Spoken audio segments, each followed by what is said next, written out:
Good morning, Matt. Good morning, Will. Good morning to all of you. Welcome to Games for Breakfast, the only internet talk show. We talk about this week's gaming and tech news, but we promise that we fixed the sink. We fixed the animated sink, and there are no more leaks in the sink. We did it over the weekend. We had an animated plumber come in and dealt with all of the animated pipes, and now we're good. It's fine. Everything's fine. How are you, Will? I'm doing great. I'm not worried about the leaks in our animated sink at all. You're sitting closer to the sink. See, okay, if we just sort of turn, let's see, turn and kind of like back up a little bit, right? Well, so your sink is right next to you. So you're more worried about the water, right? If something were to go wrong with the water. I'm more worried about if something were to go wrong with the heating implement or the fire, right? Because the stove is right behind me along with the toaster. Yeah. But we're fine. Everything's fine. Hey, do y'all feel fine? I feel fine. Anyway, yeah. Don't remind me. I think I feel fine. Is this fine? Who knows? We don't know. What I do know, though, is we do have a very fun show for you today. There is actually a decent amount going on in our oeuvre of news coverage. Some of it good, some of it bad, some of it you can be the judge. I feel like every story today has a gradient. Yeah. If that makes sense. It does make sense, as much as I wish it didn't. RC, maybe one day we'll have a 3D kitchen. What would it take to make a 3D kitchen other than Blender? Would we make a blender in Blender? Yeah, yes, I think we would. Yeah, we'd have to. Also, I think it would legitimately be easier for me to set up cameras and to green screen you into my actual kitchen than it would be for us to get a 3D kitchen. Oh, we could do Minecraft 3D kitchen. No, that's a good point. That's a good point, right? We could, where is that? Yeah. We'll do 2.5D. That's right. We'll come to a consensus. Yeah, I think that's reasonable. I need my coffee before we begin. Will, how was your weekend? What happened? Did anything nice happen? It was pretty chill. I got to go to a friend's housewarming party. That was dope. And then I spent a bunch of time making a mistake and reading the news. Don't do that. Yeah, no. But it's okay. I'm here now. I'm very excited to play Silk Song. Matt, did you know you can get hankerings to play games that you're not allowed to play off stream? Yes. Yeah. So I'm sitting there everyone's like, "Oh yeah, I'm playing Silk Song." I'm like, Monday. Monday. I got stuff to do. It's gonna be great. We're gonna be continuing our right after this stream. I'll be continuing my Silk Song playthrough for a good long while. So I got to play Silk Song very briefly this weekend while I was updating my computer. Just while you kind of let it go as you install a new OS, etc., which seems to be okay. But I'm not far at all. I'm still in Act 1, I believe. And I'm very deep in Act 2. Yeah, but I'm liking it. And then I got to play a decent amount of Night Rain, and then we streamed a little Borderlands. We streamed a little Borderlands with Jasmine on Saturday, which was very, very fun. Yeah, and I have to remember that when I'm gonna leave my house, I have to leave the bot running. I don't know if you caught that bit, but the mods were like, "Hey, the commands aren't working." I was like, "Oh yeah, that's right. I'm about to walk out the door, and the bot now runs locally on my computer." I see. So if I ever leave for a week to go into the wilderness and Matt's gonna stream, I have to leave my PC on and the bot running. Yeah. No, Doride, I did not install Linux. Alas, I am not elite enough to do so. It was just I wanted to bite the bullet before Windows 10 stopped being supported by Microsoft. I think that's October 10th, 12th, sometime or 20th, I don't know. Sometime in October, anyone who's using Windows 10 sadly needs to update, even if they don't want to, or else you will not get security updates for Windows 10 anymore, which will cause your computer to be vulnerable very, very quickly. You can pay Microsoft for a limited amount of time for like additional support time. Like you can, it's almost like a weird like little subscription service, but I don't want to do that. So that's fair. I don't, you know, when you're doing, and look, it went fine, and that's great. You know, when you're doing anything with your PC, and you essentially, like, if you think it's going to be a quick operation, it ends up being 3 days. And if you think it's going to be 3 days, it ends up being a quick operation. Yes. That's kind of what happened in the good way. I prepped, I did all my backups, I was doing copies overnight, and I basically put Saturday away for any and all possible problems with the update. Yeah. Didn't happen. Got to stream Borderlands. So it was pretty cool. Yep. I rarely get those wins when it comes to this stuff, especially with my computer that runs on hopes and dreams. But no, far so good. One of these weeks, I'm gonna hop a train. I'm gonna come up there. I'm gonna change out all your computer fluids, and then I'm gonna go home. Let me tell you, Will, not to get too personal. There's a lot of gunk. There's just a lot of junk in whatever that thing is there. I don't know if it's gonna be too much. It's gonna be too much. There's like half a Zoe and 3/4 of a Laszlo worth of hair in the computer. No, I clean the hair out. That's something I know how to do. Okay. All right. Yeah. Okay. The inside's fairly clean. I just more meant metaphysical gunk. Oh, okay, cool. Is that like Slimer from Ghostbusters? That's ectoplasm. That would be a different problem, and we would need a priest or a seminal ghostbuster. Yeah, that's right. Ghostbuster. Yeah. With an unlicensed nuclear reactor on their back. Yeah. Yeah. Okay, that seems good. Now that we're jump in, yeah. Now that we're completely off topic, shall we speak further ill of Windows and Microsoft? Speaking of, okay. Is this ill? Let's bring up the graphic and we'll decide. Again, shades of gray. So the Xbox got more expensive, as did the PlayStation, as will the Switch eventually, but it's peripherals and things. One is gotten more expensive. The Switch 2 will probably get more expensive. Gone, it seems, folks, are the times when consoles, as they got older, got cheaper. Yeah, weird. Basically, Microsoft citing changes in the macroeconomic environment. I really wish that companies would grow spines and just say tariffs. Yeah. Like, just say it. Like, or at least put on a funky Groucho Marx mustache and be like, it definitely rhymes with schmeriffs. Yeah. Everything's going up a little bit. It's not like insane, but it's still actually some of the stuff is nuts. I didn't even know you could buy some of these Xboxes for this much money. This comes to us from Kotaku. The Series S 512 is going up $20. The Series S 1 terabyte also $20. The Series X digital is going up $50, as is the regular one. But then the Xbox Series X 2 terabyte Galaxy Black Special Edition, which I did not know was a thing, goes up $70, which will put it up to $799.99. Could you... The what edition? I'll read it again. Xbox Series X 2 terabyte Galaxy Black Special Edition. Does it also come in blue raspberry? Like, I don't... Look, I'm not going to poo-poo Xbox for doing random special editions. PlayStation does it all the time. Nintendo doesn't really often. No, they do. They do special shells for games, right? Like there's going to be a ZA. Like the DS, they did a lot. They also did it for the Switch. There's going to be, and they're doing it for the Switch too. Oh, well then, fine. Yeah. It happens.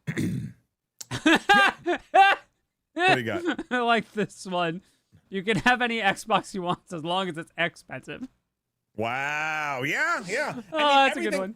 Look, everything's going to be getting more expensive. That is the sad truth of it. And now gaming companies who, again, usually it starts to get cheaper based on the way our supply chain used to work and the way that taxes and tariffs used to work. That was possible. And now it's not possible. The thing that worries me a bit, let's pretend that all of a sudden, I mean, look, this isn't out of the realm of possibility. I just don't expect it. All of a sudden, the tariffs go away. Like, they're gone. Poof. Pixie dust. I don't know how quickly either Xboxes or groceries or anything, how quickly the prices will actually go down again. Because what normally happens when things like this occur, when there's inflation or in this case tariffs, companies are very reluctant to knock the price back down once they have gone up. Yep.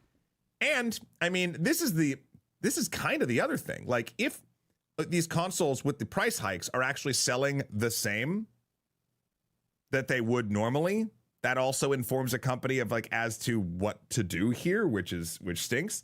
So there's really very little incentive for them to drop the prices down. Now, could this turn into a situation where there are kind of like more sales?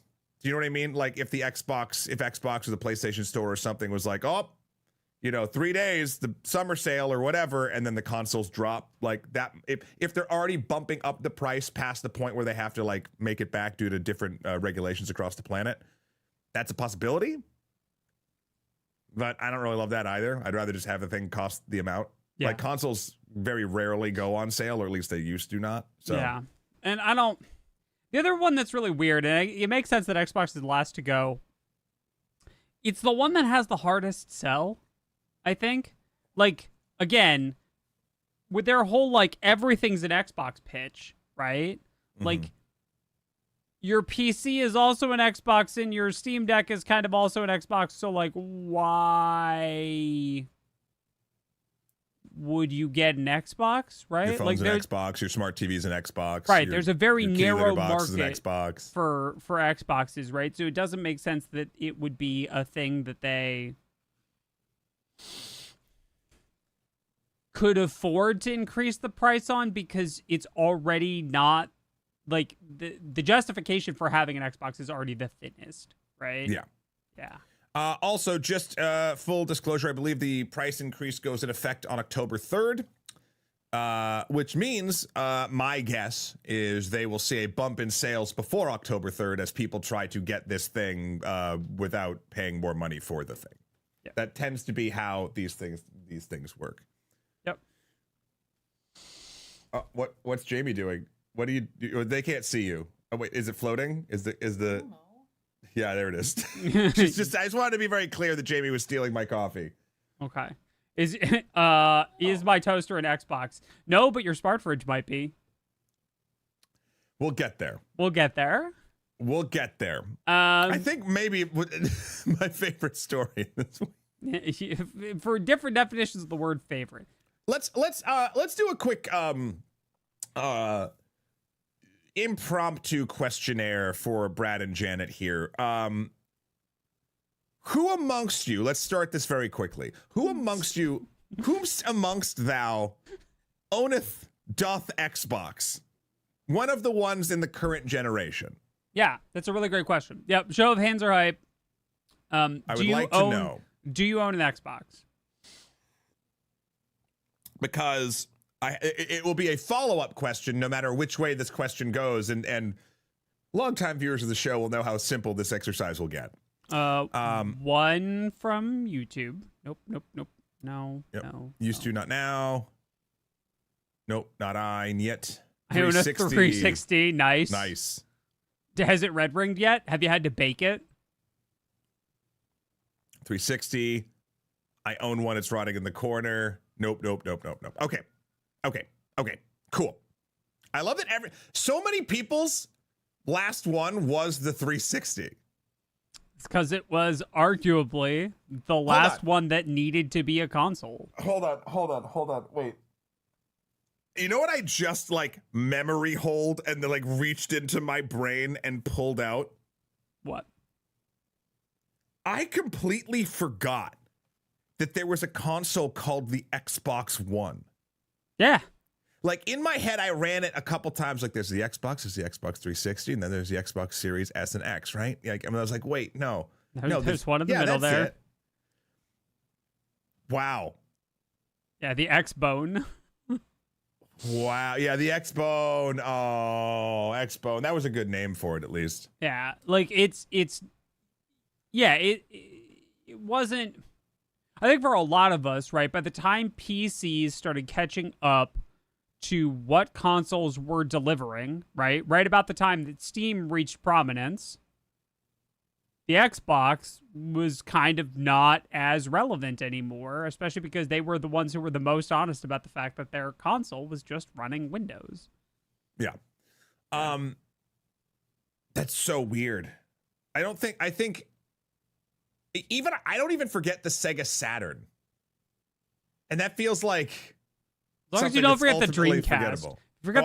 If you forget the Dreamcast, the internet gets real upset at you. Dreamcast still might be my Okay. Dreamcast might be my favorite console, not like in use or inactivity, but like for the moment in time in my life when it came out and a console was released, everything about it fit correctly together. Does that make sense? Yeah. Like I can never, like, I'll boot up my Dreamcast from time to time and I'll have fun, you know, run around on Sonic Adventure, checking it. What are they? Chows? Chows? Yep. Chows. Checking in on them. They're still fine. But like, I'm not gonna like sit down and play for hours any of those games, though. Perhaps I'll get the itch once the Mortal Kombat collection comes out on October 30th, and the only one that is not included is, I believe, Mortal Kombat Gold, which was on the Dreamcast, which I don't need because I still have it. By the way, I love this. Xbox was my Halo machine. You could pretty accurately chart your Xbox usage with how well received Halo games have been. That's interesting, Ryan. Yeah, I mean that's a very good way of yes. I feel like there for a lot of people, Xbox was like the single franchise console. Ryan continues, and when Infinite came out, I just played it on Steam. Yeah, I played it on Steam too. I don't miss multiplayer as much as I thought I did. It's kind of nice. Yeah. So yeah, I don't know. I think it's not unexpected, but man, does it suck. This feels like in this current trip up of price hikes, this was sort of the last large domino to fall. And you know what? I'm actually curious. When does the Ally Rogue come out? You mean the ROG Ally? Yeah. I don't know. I think they did that release date. I think they announced that it was coming out, and it has a release date, but I couldn't tell you what it is. It says it's scheduled. Well, hold on. This is the AI overview, so I can't really trust it. Xbox Wire, ROG Ally handheld launch October 16th. There's a lot coming out, Matt. By the way, I'm gonna spring this on you in the middle of this because you just reminded me of October 16th. Did you know that there is a game called Fellowship coming out on October 16th? By the way, I'm about to fishhook Matt so hard you could just watch his jaw. Okay, what if I told you that you could do Mythic plus dungeons without the rest of WoW? You have my interests. Right. And it's in a 4-stack with other people. There are a bunch of unique characters and classes, and it's got skill trees and perks and builds and gear progression, but it's just Mythic plus dungeons. And it's a game that's coming out on Steam called Fellowship. You have my attention. I'm looking at it right now. Yeah. It's just like the part of the dungeon that you... Uh-huh. It's funny how much this art looks like... It's in part by a team that used to work at Blizzard.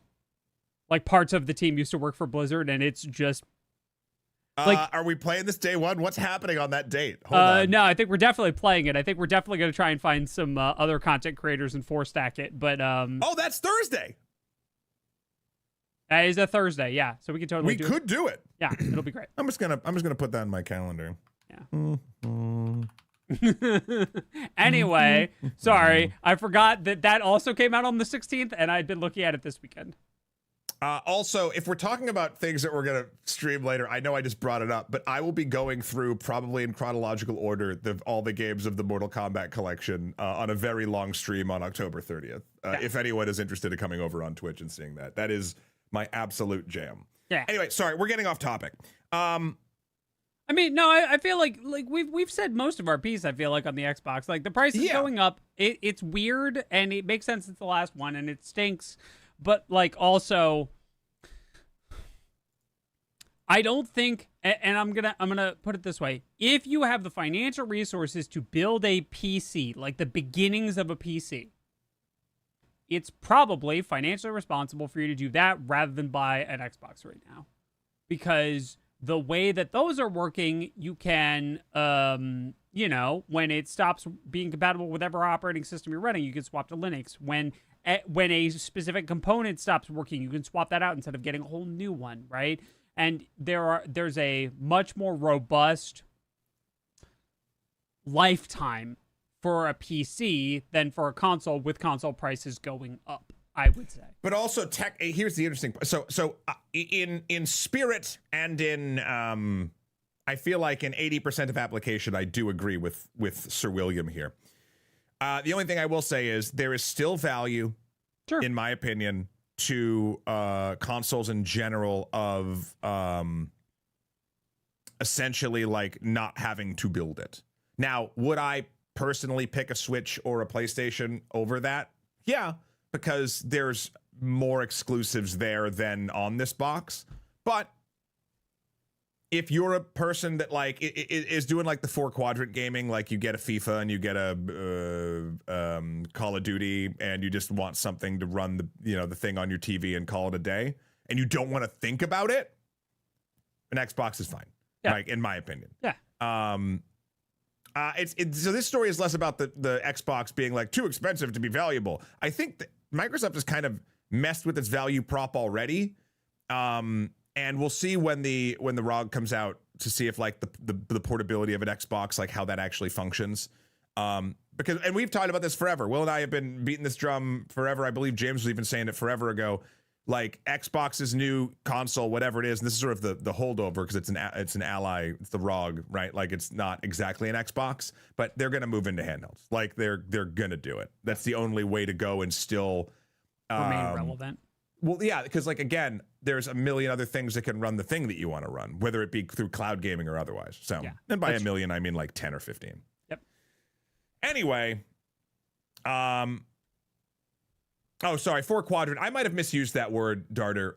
More like it's kind of 4-quadrant, and now people can correct me when I'm wrong, but essentially what I meant was the thing that like the most Venn diagram sides will cut into.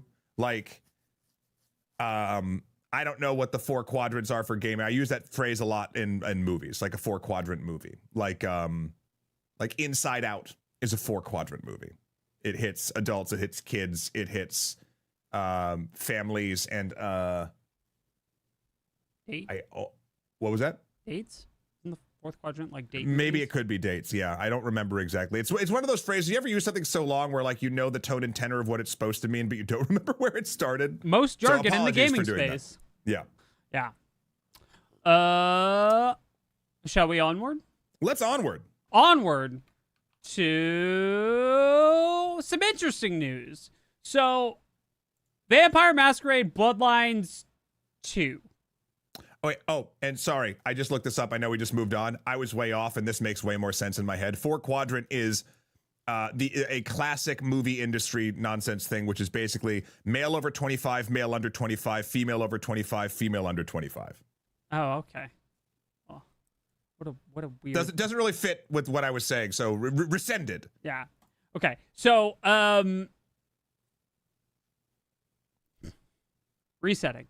Vampire the Masquerade Bloodlines 2 is coming out in the near-ish future in October. Originally, they had announced that 2 of the clans, no, I don't remember which 2 because it's not... Torador and... one of the other ones I liked. Now I want to say Ventru, but I don't think that's right. It might be Ventru. I'll look it up while you chat. Anyway, we're going to be locked behind premium Day 1 DLC. Which went over about as well as you might expect. Which is to say, not well. And after a large amount of continual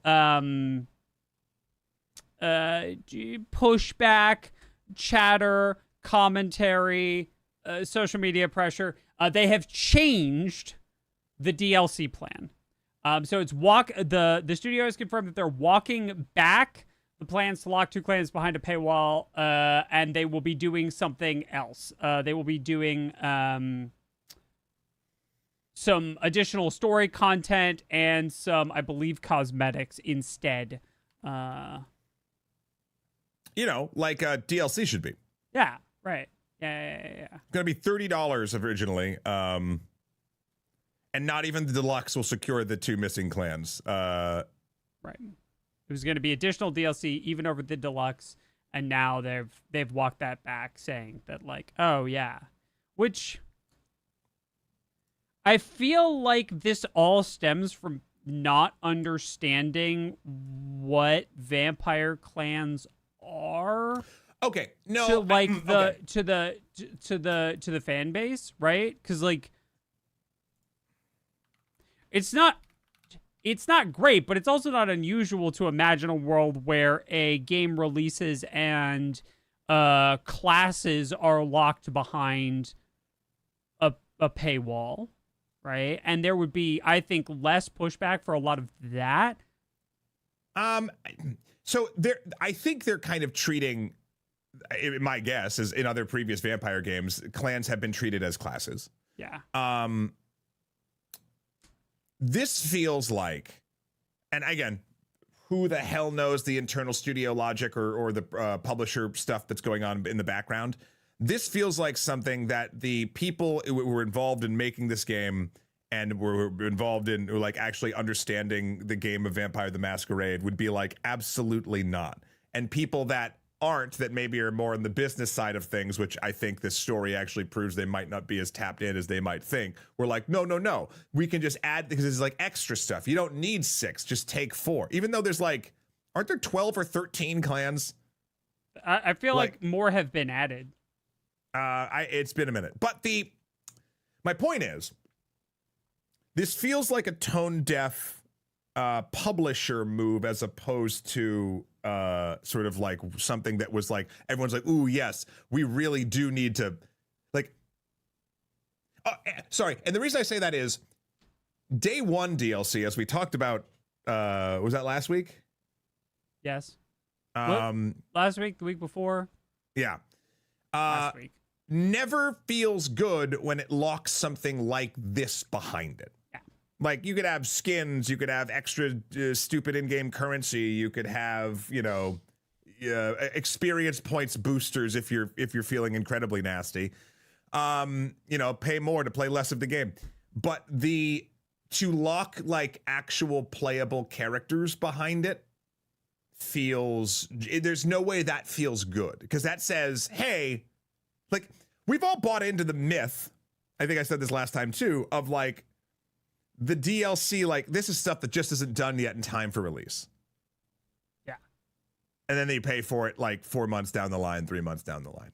To just have it there and be like, no, like, if you like want the whole game. Right. It's this. Yeah. So I'm just saying, I think social media pressure, especially, I mean, this is just, I can't imagine a group that would see that like this plan and be like, yeah, this will work out fine. Like, I'm curious where communication broke down to allow this to break containment and be the thing that is pitched. Yeah, because it's the only thing I've heard about Bloodlines too, was this mess.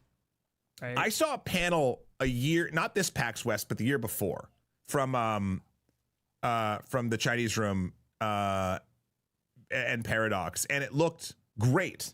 Like, it was very, very cool. But that, yeah, like this, stories like this suck up the air in the room, and you only have so much for your product, especially today. This is not the press you want. Now, hopefully this is a turnaround for it, whether, I have high hopes for this game. But this only took, I think, like a week to be adjusted. Just a week of bad press. Kind of does send a bit of a message to individuals that, if you make enough noise for a week, sometimes stuff changes.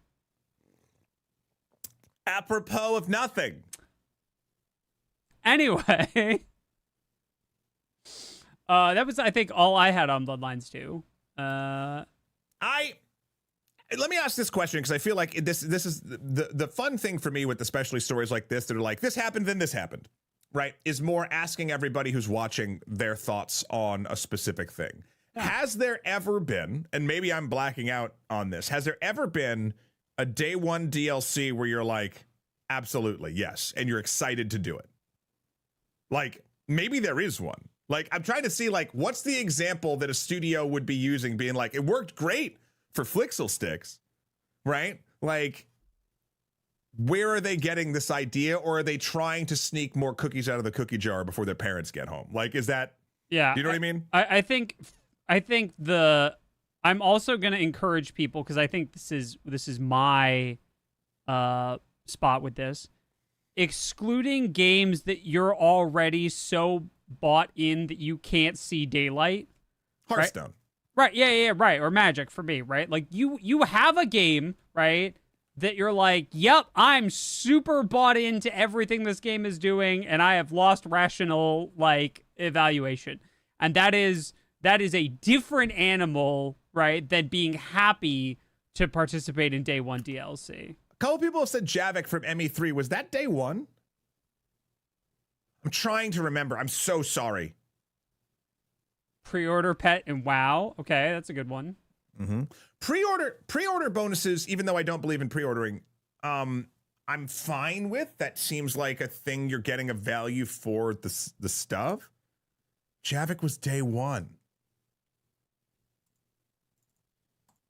Sorry. This is literally why I wanted to ask this question, because I am not a Mass Effect person, so I am, and that is okay. I didn't play till later.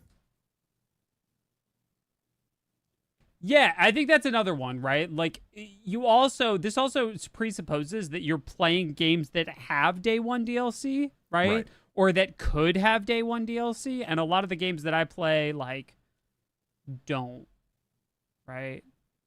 I've been on a 2-week, this will be week 3 of Silksong, right? I'm just, like, all the way in on Silksong, and that's okay, right? But, like, it's also $20, and also didn't have day one DLC and is going to have free content later. So, yeah. Yeah, it was $10. Huh. Yeah. Now, so I guess the question then is,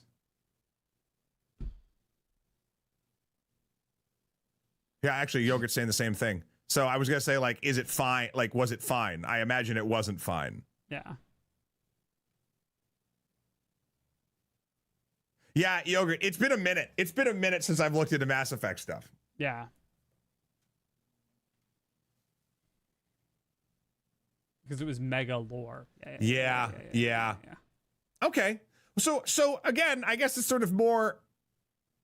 So the answer to my question is no. There's never been a day one DLC that people have been fine with. Right. Or even happy about, right? Like, yeah. It's funny. You could consider free to play games always have day one DLC when they launch. But that's part of the business model, and you're not dropping 50, 60, 70 bucks on the thing already. Yeah. Anyway, I'm glad Bloodlines backed up. Hopefully this gets the game more to be, the focus to be more on the game and less about what they are or are not offering for their price point. Yeah. And we can get, this game's been so long in the, no pun intended, tooth coming. I feel like I just want it to be, I want it to be released. I want it to be good. And I want fans of Vampire to be happy. I want the Vamily to be eaten good, basically. That's what I want. Okay. So many thoughts, but that's okay. All right. Next up, let's talk about a weird occurrence in the land of Steam. So, one of the most important pre-launch metrics for most games on Steam is how many people have wishlisted. It's one of the reasons that Silksong was projected to be such a success, was not only its sort of media hype around it, but it was, at the time, the most wishlisted game on Steam. It might still be. I don't know if there's like an invisible flag where a game stays on your wish list after you've purchased it or not. But like now that a bunch of people have purchased it, if it has removed itself from their wish list because they own it, it probably isn't anymore. But one of the reasons that is such a strong indicator of success is that when your game launches and when your game goes on a sale that is 20% or greater, Steam will email everyone who has your game on their wish list and say, hey, you put this game on your wish list. There's a thing you should know about this game that you put on your wish list because you want it. Here's, you can either buy it or it's on sale or what. Or it's been released. Yeah. Except when they don't. Right. See, it has apparently happened a very small number of times, like less than 100 times in the entire history of Steam, according to this article by PC Gamer, that it just doesn't.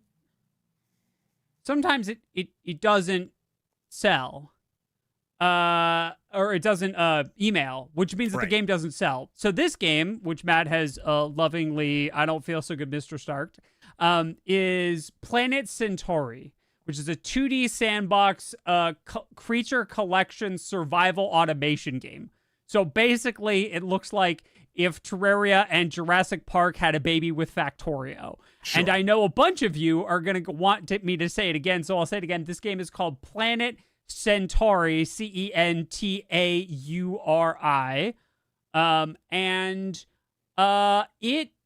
emails didn't go out for them. Not to any of the 130,000 people that they'd wish listed, and they sold 581 total copies in 5 days because no one knew that they'd come out of early access. This game also had been in early access for what, like 10 years or something? Something crazy. Yeah. But that does mean that it's had a long time of people wish listing it and saying, oh, like the early access progress looks good. I'll come back to it when it's out, right? Those are still like an important part of it. And so, yeah, it's an interesting reminder, right? That none of the systems that the industry is like really hinging on are foolproof. Valve admits that it's happened to less than 100 games since 2015 when this system was implemented. So less than 100 games in the past decade. But when it does happen, man, does it suck. Yeah, it's also a reminder not to put all of your eggs into one basket. Like if where possible, yeah. Yeah, like because I mean,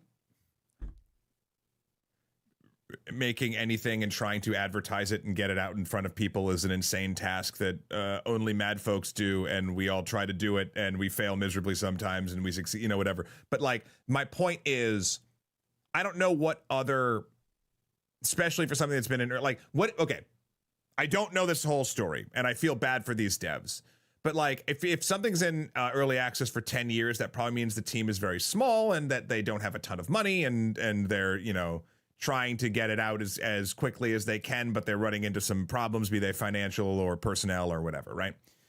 I think it's still important to note that even in those times, like you should never simply rely on one system for the bulk, for the entirety of your like promotion or like ability to do it. Like, I don't know if they ran other advertising or if they had that in their budget, but I think you do kind of need to like move the knowledge base around of your game coming out away from just Steam wish lists. Maybe they did, and I have no idea.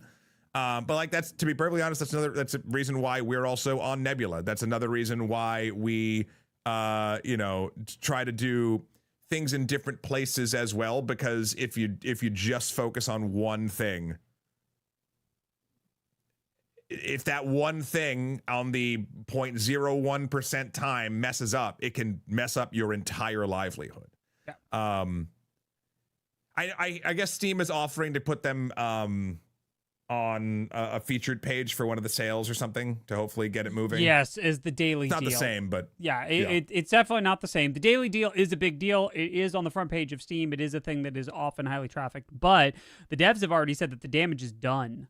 Right, they have already moved on to their next project because they don't think that it can it can, like, it's not financially viable for them to continue supporting it because of the number of sales that it received. So they're just moving on.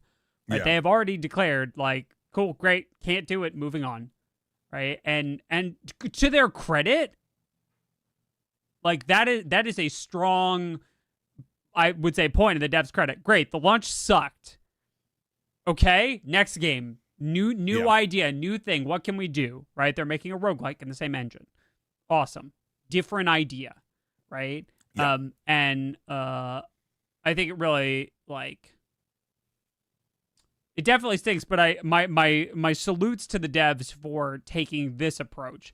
And it is interesting to see that Valve is aware that they screwed up and they're trying to make it right to some extent, but also I don't know that they can, right? Like, it's not even it's not even a question. Like, the closest thing I can think of that would be like a complete, like, apology and we've made good is, like, Valve buying copies to send to everyone on the wish list.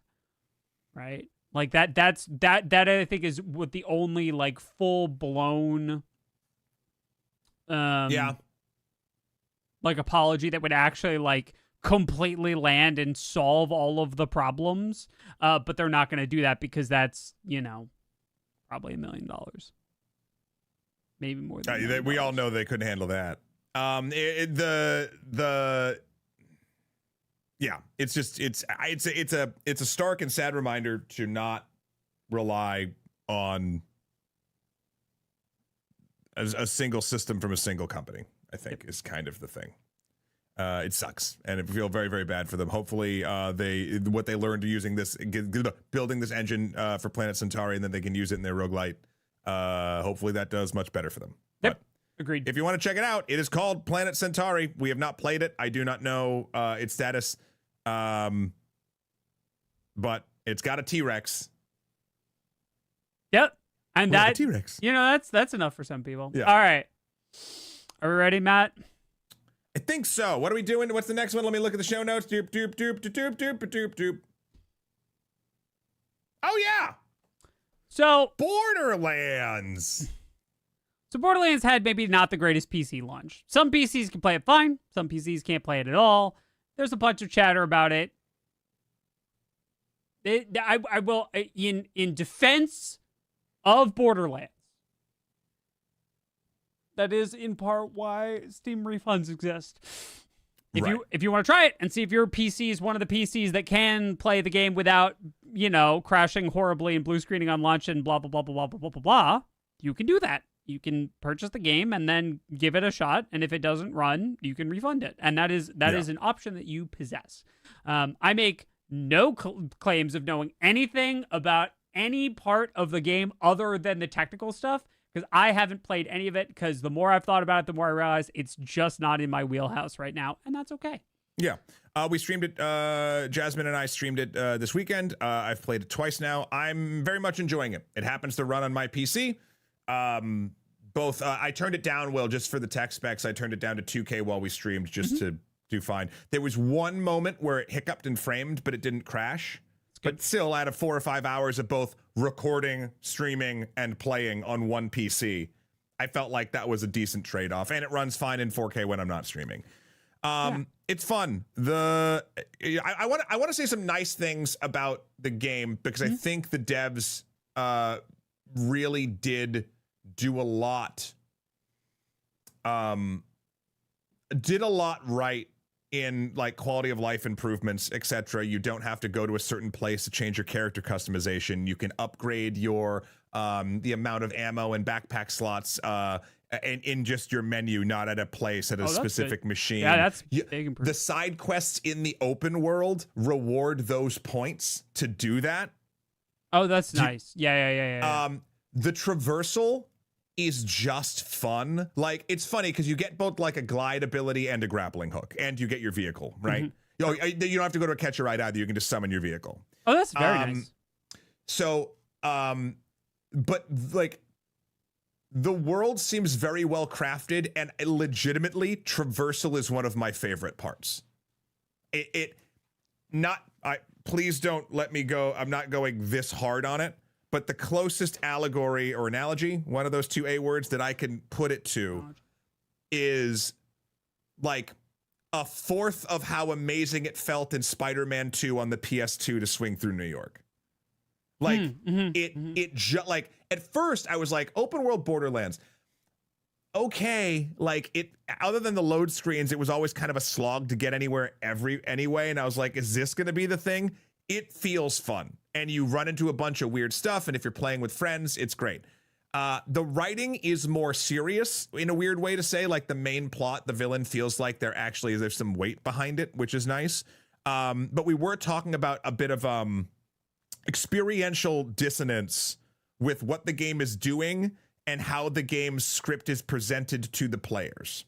Yeah. So I'm gonna do some minor spoilers about a Borderlands 4 side mission if anyone is objecting to this. This does not affect any story other than this tiny story. Okay, so I'm not spoiling like the timekeeper stuff or anything like that. So this will take a minute probably.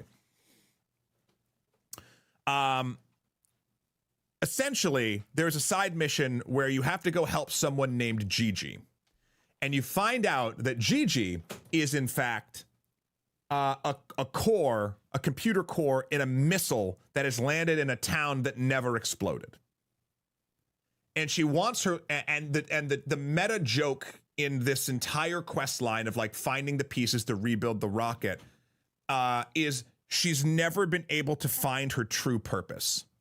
Like, and her true purpose is to explode, and she needs to explode. And she's talking about it like it's making a great piece of art or whatever, but she also like doesn't want to hurt the people that have been like in the town around her. So she wants to be rebuilt, moved somewhere else, set into the sky, and to explode, right? A silly premise. A missile's one thing it wants, like, and on the surface, it's kind of delightful, even a little poignant, right? The writing for this quest, also fine. Like, it's a bit saccharine, and she talks like this, and oh, if only my one true thing I could really, you know, like, it's that right. Vibe, okay? Right.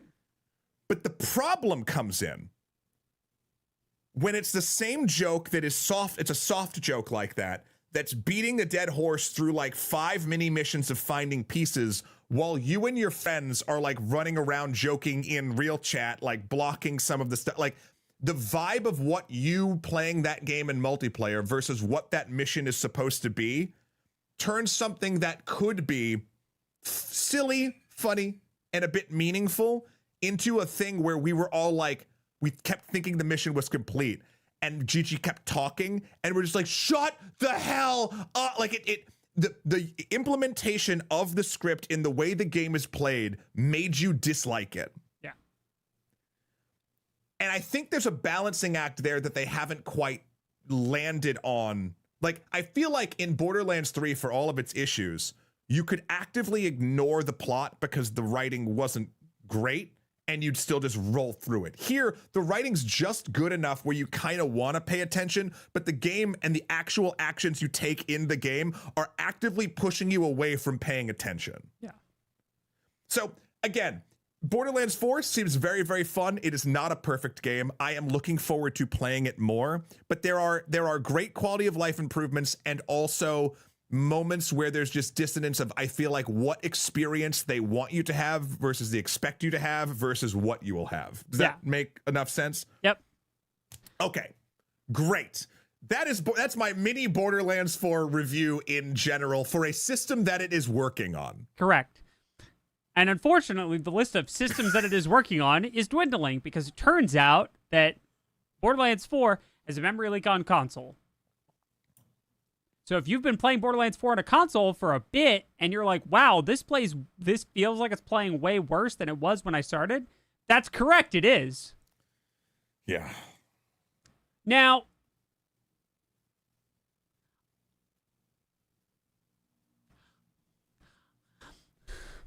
I don't know how a game with memory leak gets through cert. So I'm not even going to really lay all of the blame at Gearbox, but like, y'all, how does a modern $70 title get out on a modern console with modern console cert with a memory leak? I don't even think I want to blame Borderlands. I'm just looking at the system and going, y'all, how though? Like, how did this make it through? How did, like... Yeah, this is rough. Because it's not... So if you're unaware, right, games don't just get to say, we're ready to release on console. Generally speaking, games have to get sent to the console, to a team representing the console that the game is going to launch on, and it goes through a certification process to show that it is going to run correctly on that console. So did it just not? Like, I'm very confused. I was debating when I was buying this, because it does have cross-play, right, through the Shift accounts. I was debating getting it on the PS5. I was like, I normally play these games. I'd love to have the ability to play it split screen, which I've heard does not run terribly great right now as well. But I'm very thankful that I didn't, because this came up. This story about the memory leak came up after the fact. Came up a couple days, because I think it was just you. And the solution that Randy Pitchford has been putting out there has been to just restart every half hour, at least for the time being, or get your money back, which both are not wonderful options. You should never have something sort of like... So So that's the other half of this, is that Pitchford is out on social media trying to help people.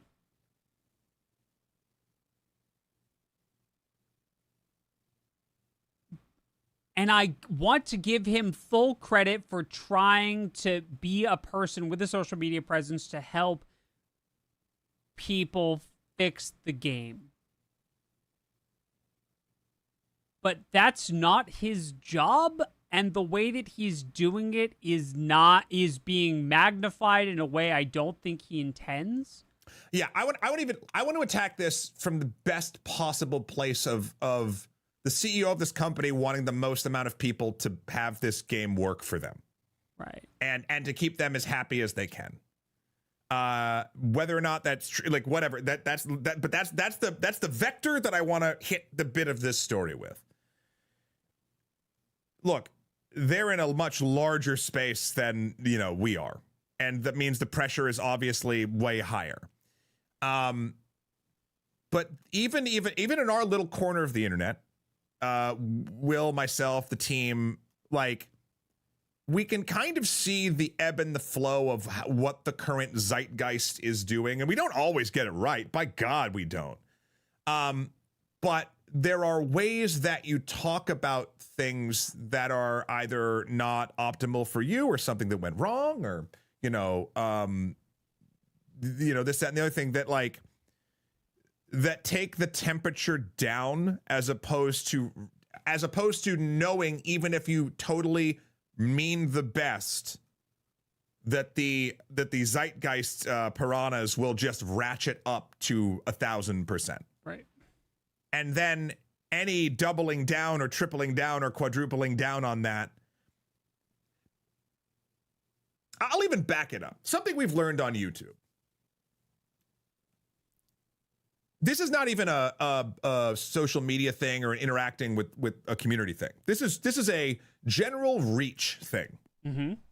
We have learned that essentially cute titles for our standard animated YouTube videos do not work. You can have the most clever or cute title that's like so silly and funny and like a little bit highbrow, but also a little bit lowbrow, and like you're super, like a joke that in a tight 5 on a stand-up thing would kill, because they don't have a setup, people would be going along for the ride, etc. The way that people watch YouTube and the YouTube algorithm and how it sort of functions, those never work. It is not the space for it. It is not the place for it. It is not designed for that to be successful. We learned that the hard way for probably like 4 or 5 months. But then you read the room of where you are posting a thing, be it a title or a post or anything, and you kind of go from there. And it never works out well when you double or triple or quadruple down on the thing that isn't working. Yeah. So like,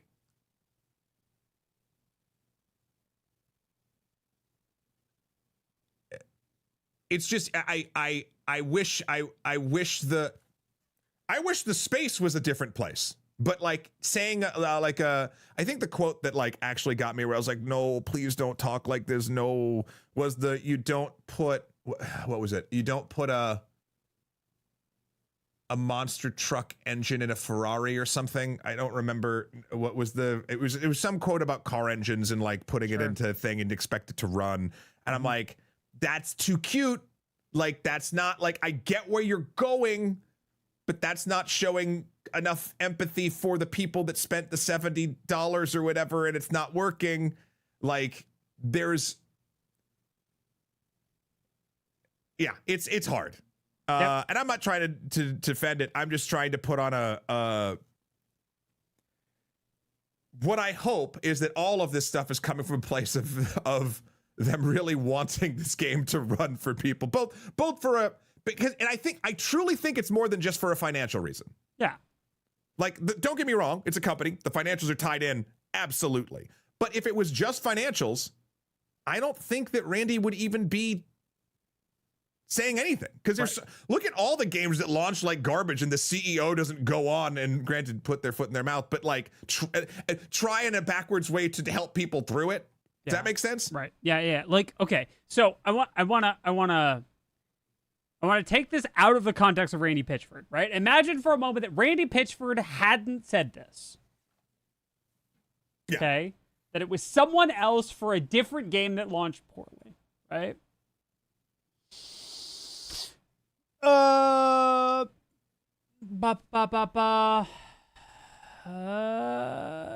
What do you got? Sorry, I lost where I was. That's for people who want. So big piece of technical advice about trade-offs between FPS resolution and graphics features. Then that's for people who want to play now. People who want to play later can play later. People can even get a refund after buying and trying if they're not satisfied. Those are the options. My advice to users is to accept reality in tune or to not play.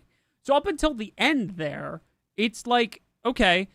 Yeah, it's a tone thing. Right, it's very... Accept reality or not play. Right. It's so close to being genuine, like in the trenches, using a social media platform to like help spread a message about like, hey, here are the ways that we recommend tuning the game to like for performance on different rigs, and like we hear your frustration. We're working on a patch, and like it's so close, right? But the last bit poisons it, and then the fact that it's Pitchford leans everyone further against it because he's notorious for doing this in the past, right? Like if you remove the fact that it's Pitchford, it's almost close enough to give the benefit of the doubt, but because of the source and because it's just off tone, it's like not it, right? It's so close, but like just Randy, stop. I mean, he's getting a lot of that too. Like everyone under the sun is saying that and saying this, and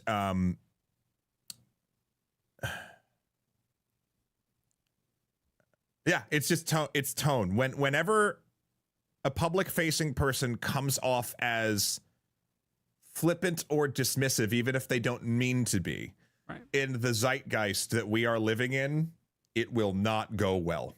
Yep. And it's funny, like I was trying to think back to it because, like, for instance, Randy's been in the game for a hot minute. Like, did this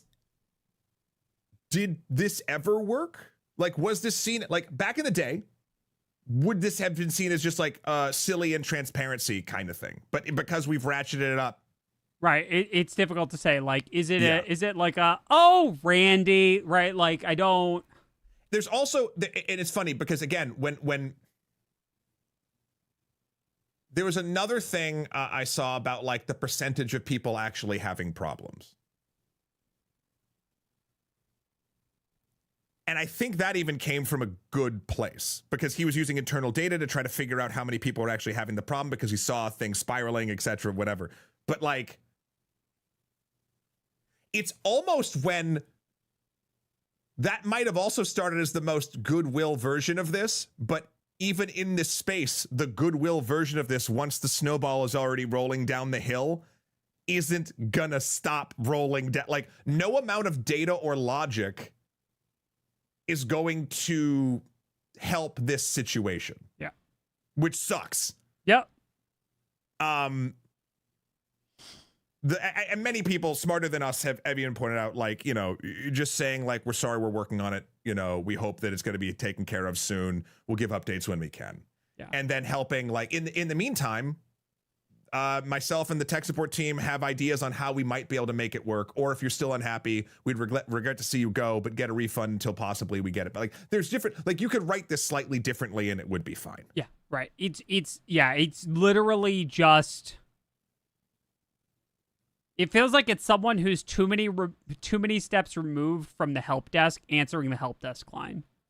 Like, okay, I'm visibly reminded of when I used to work tier 1 help desk support, right? And my boss, I would hear my boss answer the help desk line when I was on a call, right? Because it was a small shop. It was only like 150 users maybe.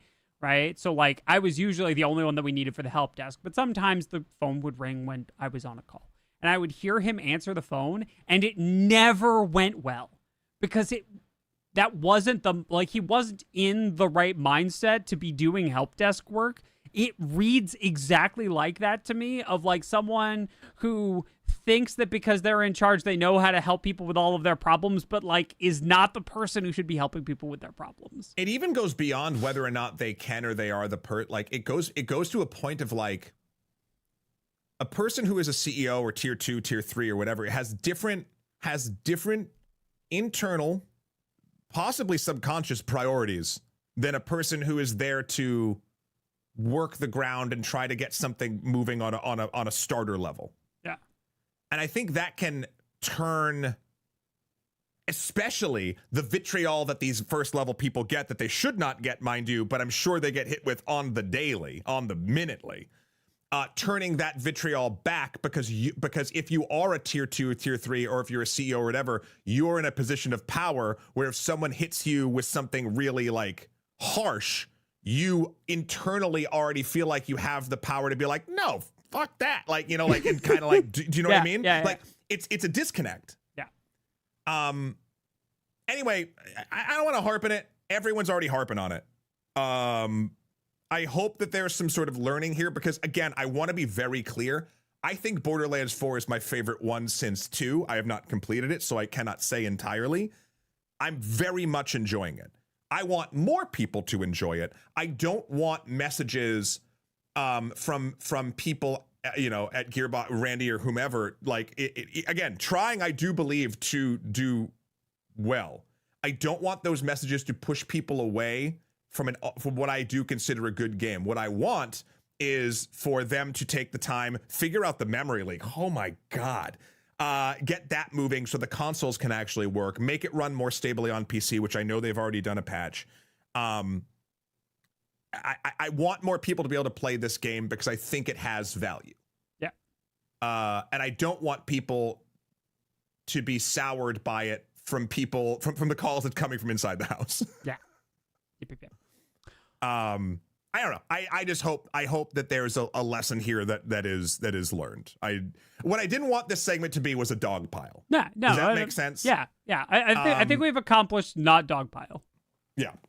Okay, but that does mean that we are at the halfway point of our show, little past, which means that it's time for us to do ads. So we're going to do ads for fake things you can't buy while Twitch Chat gets ads for real things that you can buy. And we'll be back in like 3 minutes with more stories. More stories.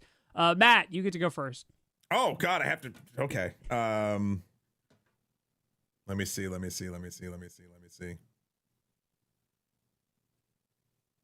Where are you? Oh, there it is. Hey, everyone. Matt from Extra Credits here. I really want to tell you something that you truly need in your life that you probably didn't know. And actually, it's going to be 2 of our great stories that actually taste great together. I am, of course, talking about the increasing price of home consoles and how much the games will memory leak on them. Now, you might think that perhaps the higher the price goes due to tariffs or other things, the less leaks you'd have. No. What we're pitching here today is you spend more money to get more leaks. You want to move both of these categories in the positive. And listen, don't worry about that sounding logically sound. When has that ever worked on the internet? More leaks, more money. Back to you, Will. Okay. I think I had a stroke. It's like, man, I smell burnt toast, and I just had to listen to that. Okay. Yeah. I like this. Bigger number, better. More is always better. Yeah, that's right. Yeah. Number must go up. Yeah, right. Exactly. Yeah. And then simply, I hurt. Yeah, no, that seems correct. I am ready. Are you ready? Here we go. Yes, I am. Hey there. Little from extra credits here. Can you not play the newest game because you don't have $70 to throw at a AAA title? Do you not want to play a game before it's all patched and ready to go? Can I interest you in purchasing old games? That's right.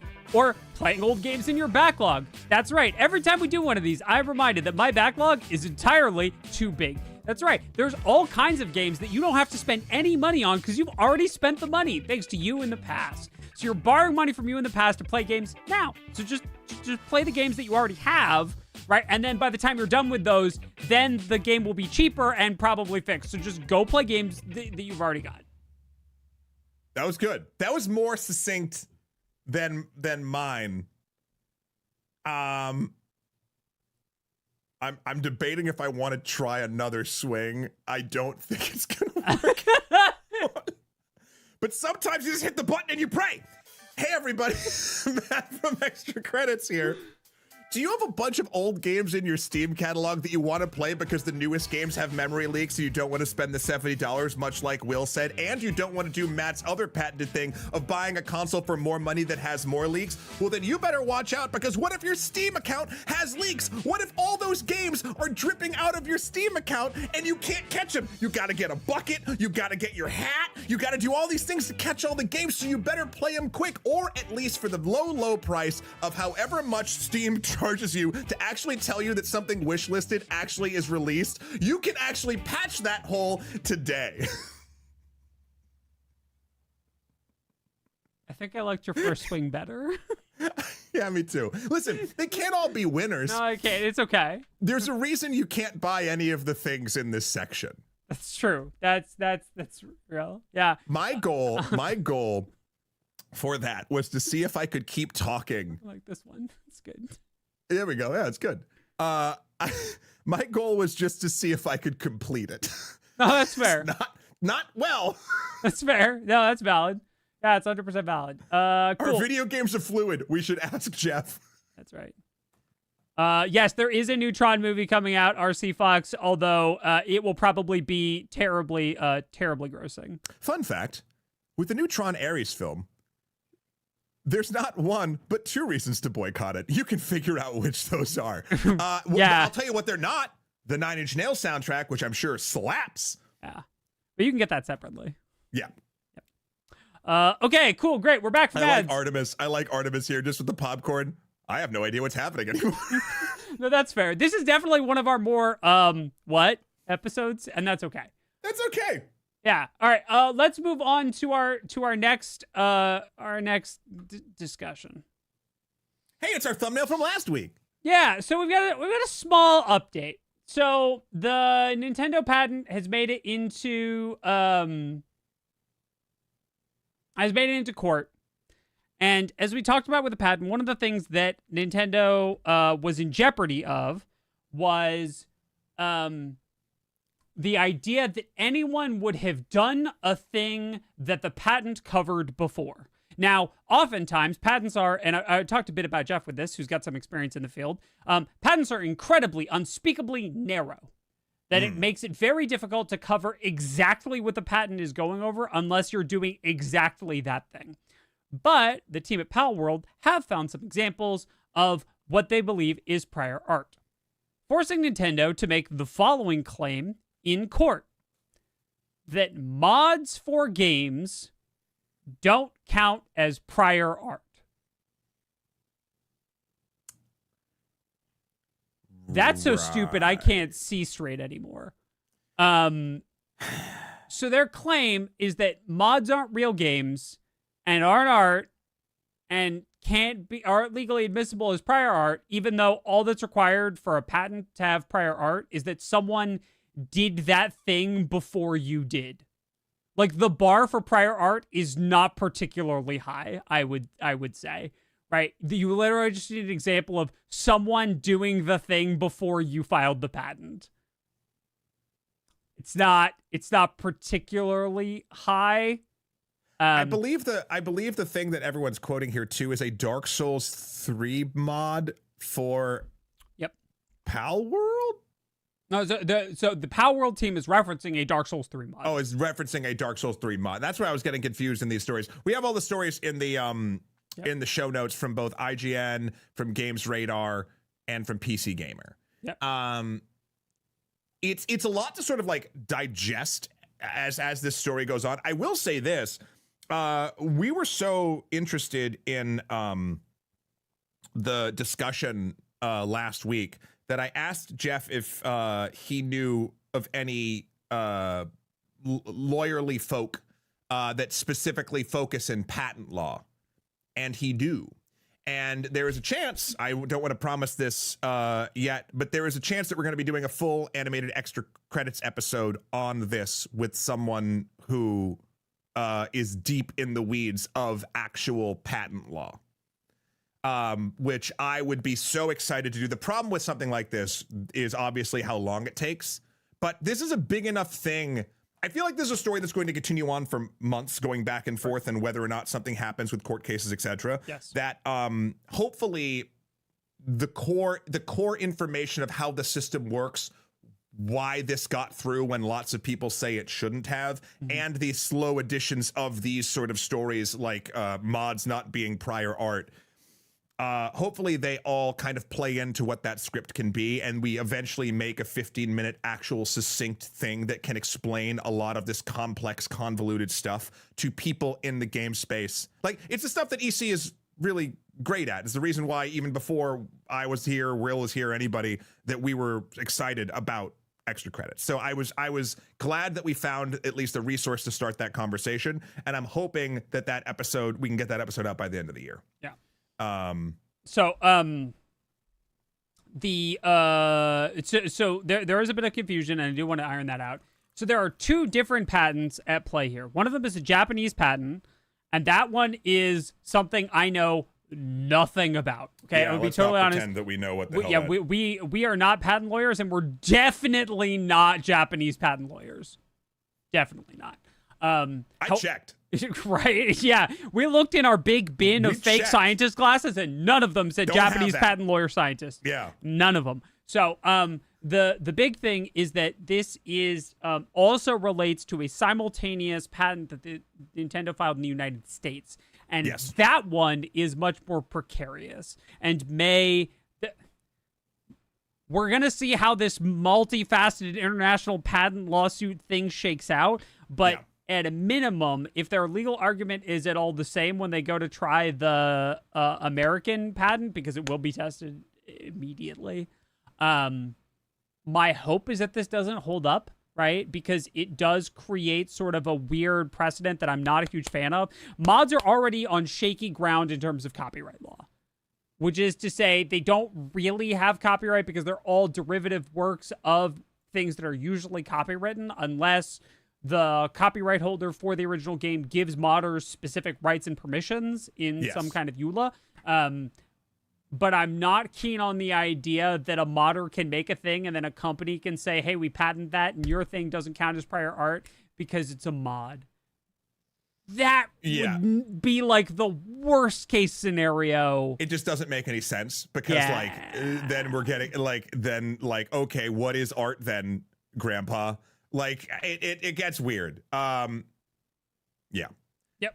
I don't know if we have much more to say on that for this thing. While we're transitioning, Hans, don't you worry. That story is coming. We're getting also, oopsie, this is a sake bottle. I am not drinking sake because it's just noon. And I'm not partying. But this is what I keep my milk in for my coffee because I want to, just keep adding milk to my coffee as I go. Okay. Oh, that's right. I missed one. Yeah. It's okay. Oh, which graphic did you miss? I missed the fridge. Oh, yeah, you missed the other one. I missed the fridge. It's okay. We'll talk about this one while I get the fridge one. Okay. So the devs of Tarkov have said that it's coming to Steam for 1.0. Yay! right? Hey, it's rejoice, Will. It's such a good story because it's coming to Steam. That means you're going to get achievements. You're going to be doing all this stuff. That's because I don't have a fridge picture. What? I'll get you it right now. It didn't make it in. How dare I? Yeah. So with it coming to Steam, they've essentially said, yeah, if you want to keep playing on Steam at the 1.0, you're going to have to buy it again. Which there are probably reasons for that. But this also goes hand in hand with the Pitchford thing of like, y'all read the room. Read, please. Please read the room. Why? Like, you have to buy the game, and then you can log in to get all the stuff that you previously had on your account, but you have to buy the game on Steam to... It also, doesn't it already connect in a certain way? Like, there's something you could have just talked to the Path of Exile team. They had this figured out, and you did... Look, best case scenario, it's something that just slipped through the cracks, and that they will fix. Worst case scenario, they're just trying to milk another sale. I don't know. I'm not part of this community enough to like know exactly what that is, but people are not thrilled. Yeah, I would say that is accurate. Tarkov also hasn't been doing, in my opinion, the best with public relations. Most of the stuff that's been coming out about it has been mid to negative. I don't know enough about Tarkov as a game to have any real opinion of it other than like the analysis that what I'm hearing in the news cycle about it isn't great. I'm not hearing a lot of people who are super excited about it. Yeah, more like double tap, correct. Yeah. And so yeah, that's my only thought on that. Please hold. It's not a great move. Hopefully they take Bloodlines 2's approach, and when their stuff comes on, then they change their tune, because all you're doing is not making the money you think you're gonna make and buying a bunch of ill will. And trust me, Will is fine. Will is not sick. I don't like being sick. I'm sick more frequently than I'd like to be, and I would like to not be sick right now. Damon, is the Tarkov about getting stabbed in the back? I mean, in part. Yeah. Okay, so in other dystopia news,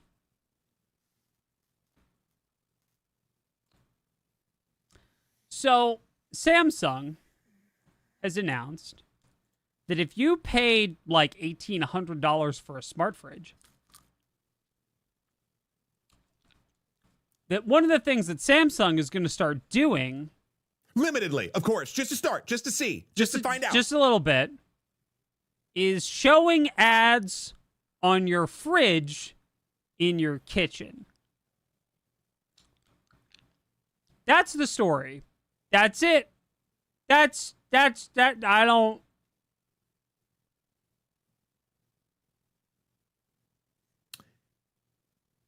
In what world, like, this also is the theme of today's episode, trying to sneak things by in the most ham-fisted way possible?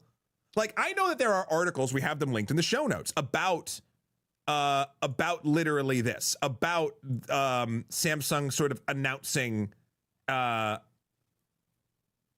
this is coming. A software update, this comes to us from Mashable. A software update from Samsung's Family Hub smart refrigerator will bring ads to some customer screens in the US. And this is just their writing. But don't worry, that's a good thing. At least according to Samsung, the company says part of its new pilot program would strengthen the value, quote, of owning a Samsung smart fridge. This is their quote that they have here. I'm just gonna go down it. Samsung is committed to innovation and enhancing everyday value for our home appliance customers.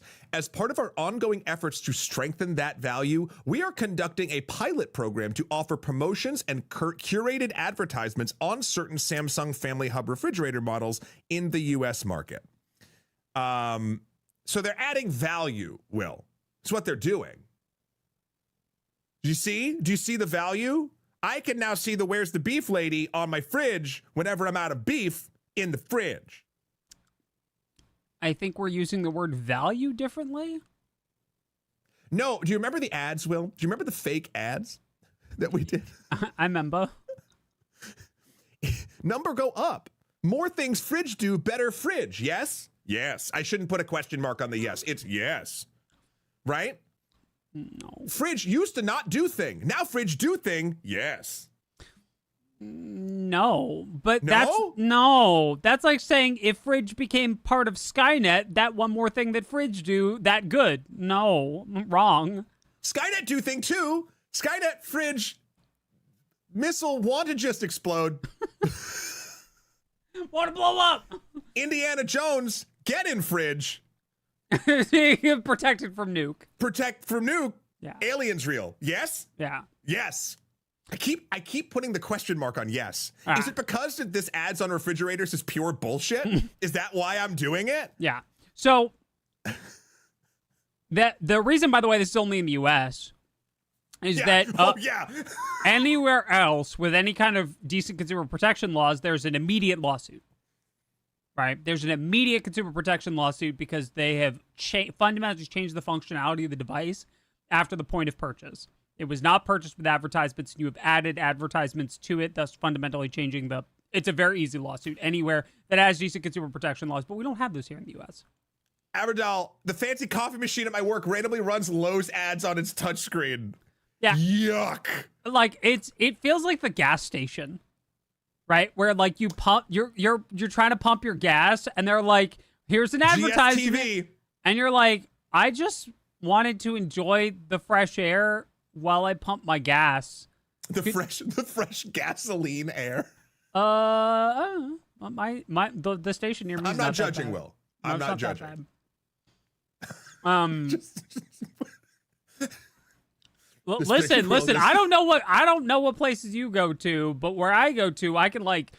You have the freshest gasoline smell. Yeah, that's right. I actually never smell the gas, but that's okay. You all can have terrible gas stations. Yeah, the smell of cigarettes. Why are wait, hold on, wait. I'm more worried about why there is cigarette smell near a gas station. No. Now I'm worried. Right? No. No, absolutely not. Okay.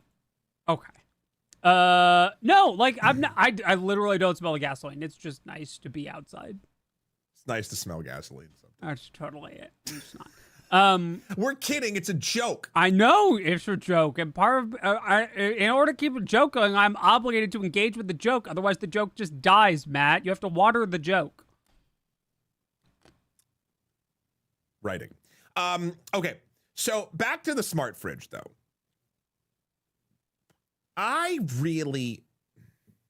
Okay.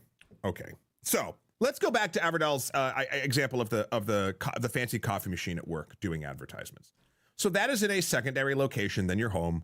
I know you could buy that coffee machine for your home as well, but like I'm just saying, like I feel like correct me when I am wrong, Will, Brad, Janet, Rocky, message us on Blue Sky. Let us know. I feel like we are more in the United States. We are more forgiving of advertisements everywhere except our home. And in our home, we've kind of, even though it is a bad move, rolled back to the idea of being more and more comfortable with either YouTube or streaming to also have advertisements, because it is in a medium in which original television was like, we got used to the idea that we will be served ads while we watch content. There's a reason why in-game video content has sputtered out and died a lot of times, no matter how much they try to do it, and they'll keep trying to do it. I'm hoping that people will see this and just be like, no, I'm just not going to buy your fridge. Like, Will and I, when Will found this story, I forget what we were playing. What were we playing? Hearthstone on Thursday. We were playing Hearthstone. And it's like, we just started looking up what refrigerator prices are. So this is the starting price of the Samsung fridge that will serve you advertisements is $1,800. You also don't need a fridge with a screen. Like you just don't. Really don't. How many screens are in all of our homes? You just don't. I can't like I know that there are slight quality of life things, and you know what? I'll even go on the line and say maybe there's an energy efficiency thing too. You can know if you're running low on something without opening the door to the refrigerator, which causes more energy. That's a stretch. But you you don't need a screen on your fridge. I don't care how much it can run Doom. And this just furthers, like, I'm hoping that visceral hatred everyone has for advertisements in their homes outside of regular places is enough to tell Samsung to knock it off. Because this is it. This is what I would argue is probably the primary place you look at not a screen in your home, like on the daily basis. You will look at this at least a few times a day, no matter what. There are days I don't watch TV, right? It's atrocious. It's a cyberpunk dystopia. Yep. Also, for no particular reason, I will now mention an idea, a thought, a thing that you can set up for yourself called a pie hole. P-I-H-O-L-E. Pie hole. It's a raspberry P-I-E hole? It's a Raspberry Pi. It's a Raspberry Pi that runs ad blocking for your whole network, including your smart fridge. There you go. There are ways that you can stop this, even if you have the smart fridge. There are plenty of ways that you can turn this off. Yeah. Oh, Will, we forgot an important story, and Sue just reminded me. How about Ray-Bans with screens? I don't think that's I don't think that's an important story. The absolute bodying that Zuck took in his presentation of Meta AI. Oh, I urge you, as we transition to our next story, we don't have a thing prepped for this. Go and find the two epic fails of Zuckerberg trying to push the Meta AI's ability to like use the Ray-Ban glasses and like look at ingredients and tell you how to cook something in a totally impromptu thing. And then also its ability to make AR calls. Like, they both fail so spectacularly that the audience that is like, if you're going to a Meta event, chances are you like Facebook. They just openly laugh. Like, it is insanely cathartic in a world gone mad. Well, I urge you to find these clips and watch them. Okay. Sorry. I wish I put that in the show. It's okay. All right. Yeah. Missing, which must be a problem with the Wi-Fi, is what they say, which is an intrinsically insane thing to say in the most controlled presentation you would do in your entire life. Yep. Now let's talk about a use of AI that I hate way more than Zuck getting bodied about AI. Yeah, which, if you can imagine. Anyone know what this is? Anyone know what this is? Does anyone know what this is? We'll wait.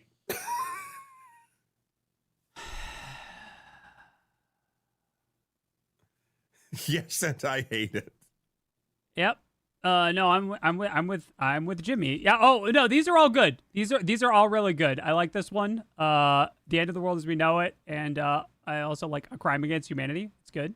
I like Grandpa Stuck in the Future Fridge. It's very true. Very reasonable. Well, that's too damn bad. Okay. Yeah. So LA Comic Con. Yeah. No, digital grave robbing is correct. LA Comic Con announced that fans would be able to spend somewhere between $15 and $20 to have a 3-minute chat, the hologram of Stan Lee powered by AI at LA Comic Con this year.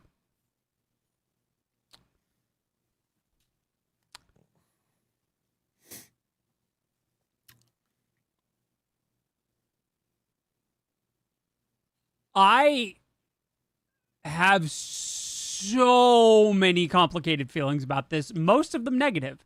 Let's start with the following. What? You... No! But don't worry. Stop it! Don't worry. Legacy Programs, the production company Hyperreal, the Stanley Legacy Programs head Bob Sambuni, and this comes to us from Gizmodo. assured that the hologram wouldn't say anything that isn't, quote, in line with the things Lee spoke about in his lifetime, letting us build a voice that stays true, not always word for word, but always faithful in spirit, context, and intent.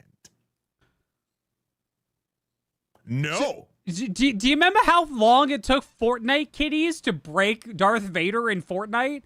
Do you remember? Because I remember it was like under an hour. It was like sub 60 minutes. It's even beyond that. Like,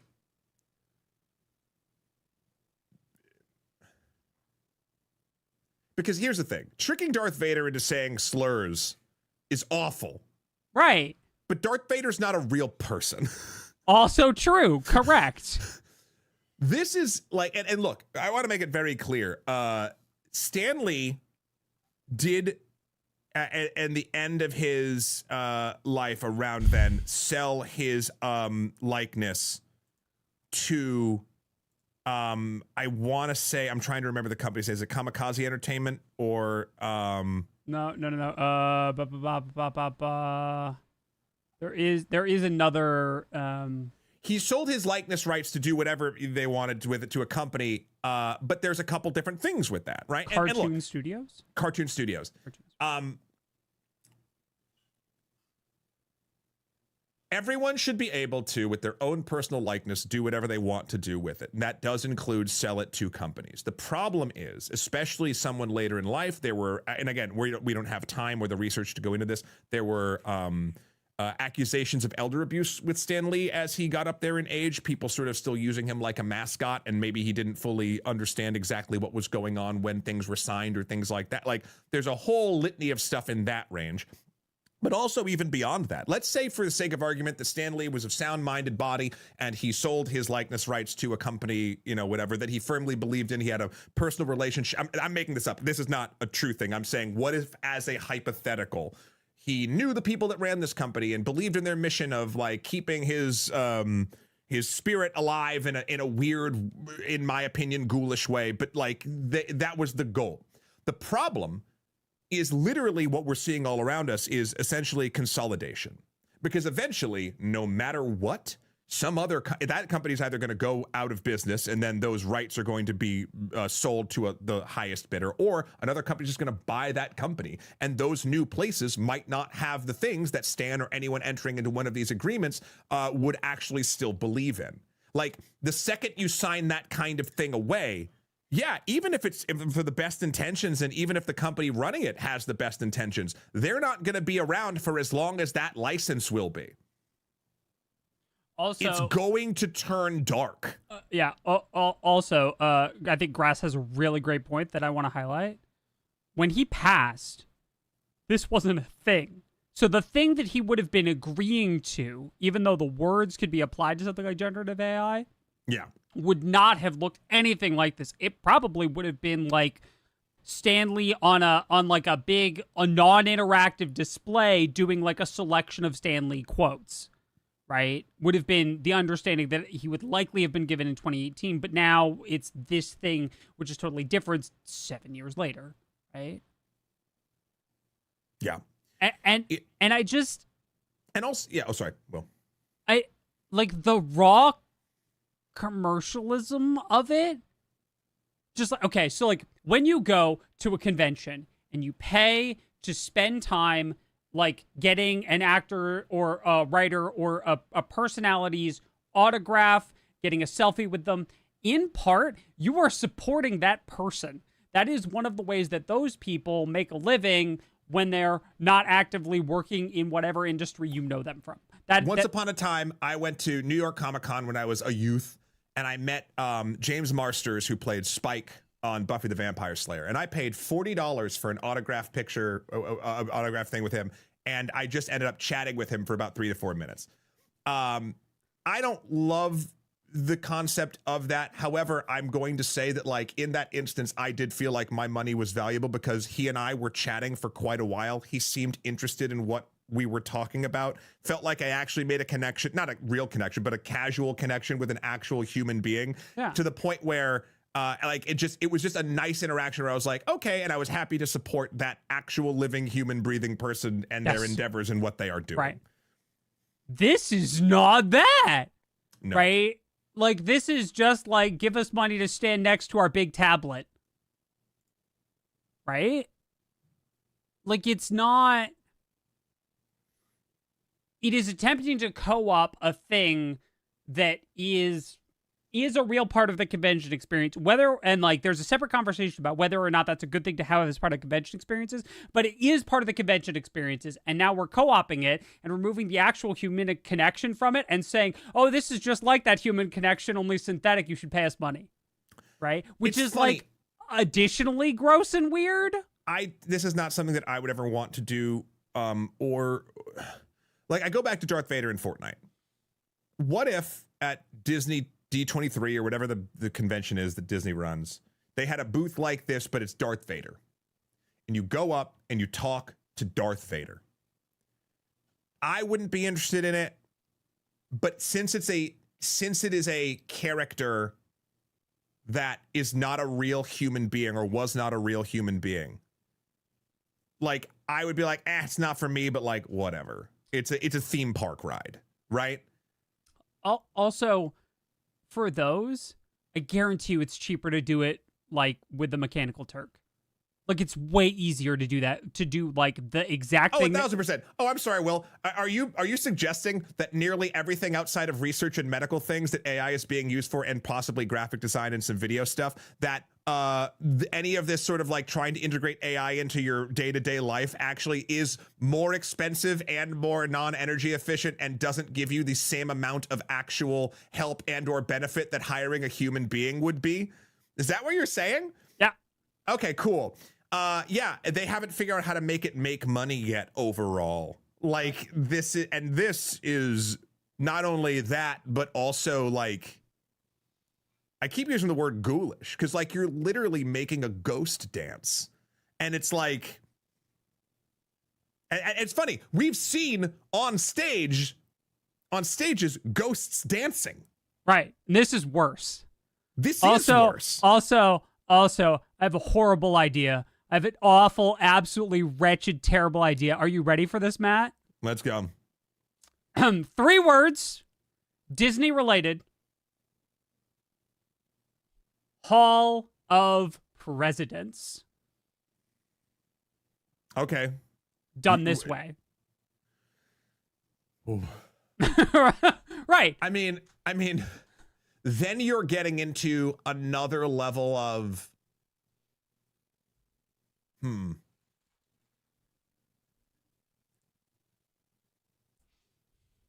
You're getting I've made into chat scream. I love it. Another level of importance, like Stan Lee is a public figure, right? But Stan Lee was not in charge of a government. But the same problems exist, right? Yeah. That, like, people will take this facsimile as being an accurate representation. Like, do you remember? Okay, this is not nearly the same level of. Actually, this is weirdly less awful than something. Okay. Do you remember when Jim Acosta interviewed the AI ghost of a kid who had died in a mass shooting event in the United States and was like trying to make a point about, like, it's less bad than that, but it's still very bad, right? Like, it's still very bad in that sort of like people trying to use this as a stand-in for the actual Stan Lee, right? And trying to be like, yeah, well, Stan Lee's AI endorsed me, so like, we're good to. I don't like what he. Yeah. Also, Keo brings up a good point. The holograms aren't AI. I said make a ghost dance. That's where I connected. But it's important to do the differentiation, especially when we're talking about technology that's sort of like branching. Mm-hmm. Yeah, when Will brought this story up,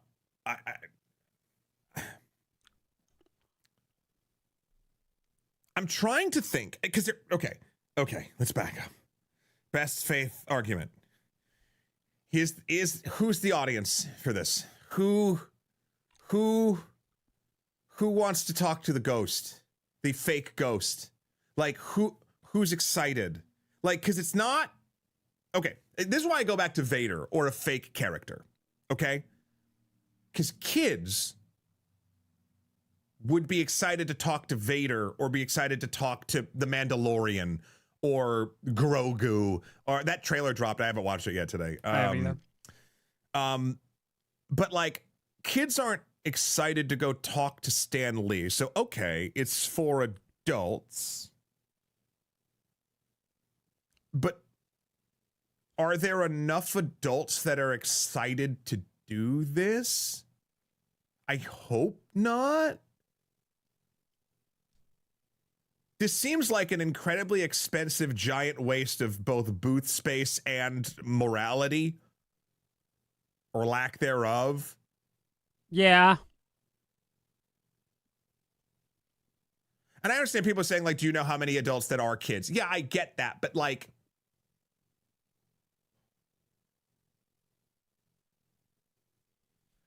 I just like, okay. Then you have to look at, why do we pay for, especially in a social media age, why do we pay for experiences of meeting a celebrity or doing whatever, like the selfie culture, right? Like, if you run into a famous person, taking a selfie with them.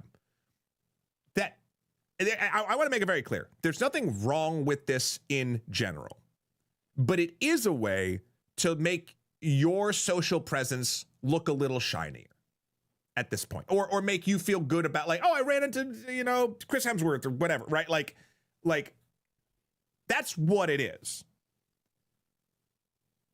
And so there's value. I took a picture with Spike. I like that. It's neat. But then what are you doing here? You're taking pictures or having a video of you talking to a computer that is wearing Stan Lee's face? Like, I don't see that. A person who is very publicly dead. Yeah. That's not going to carry the same level of clout. Clout might be the wrong word, but like internet points or whatever. Like, there's not even the social media value to this. Yeah. Like, even if you get a dopamine hit from it, right, it's not going to be the continual drip that is an actual human being. I'm also going to pitch a terrible idea that I hope we don't slide into. Okay? What if the end goal of this is not to have people interact with Stan Lee? Okay. But rather to use this as a proof of concept for a service that you can use to immortalize your loved ones. Oh, oh, are you kidding me? That's coming down the pipe. This is, I do not think that this is a insidious thing to get us to normalize this concept. I think this company thinks this is a good idea. Right. They're wrong, but I agree that they think that. But I don't think they're thinking that. I think that some other group will see this and and in the same way that Will did. Pitching to the company that's running it or whatever. And yes, Grass, there's already been a Grass Mirror about that. Oh, God, that's so dark. A Black Mirror. Yeah. Like, never miss a Christmas or baseball game again, ever. Yeah. I don't think. Okay, I'm going to back up. Let's back up for a second. Let's talk about it, because there's also like an endemic problem of people using AI chatbots as therapists and or companions. Yeah, it's a huge problem.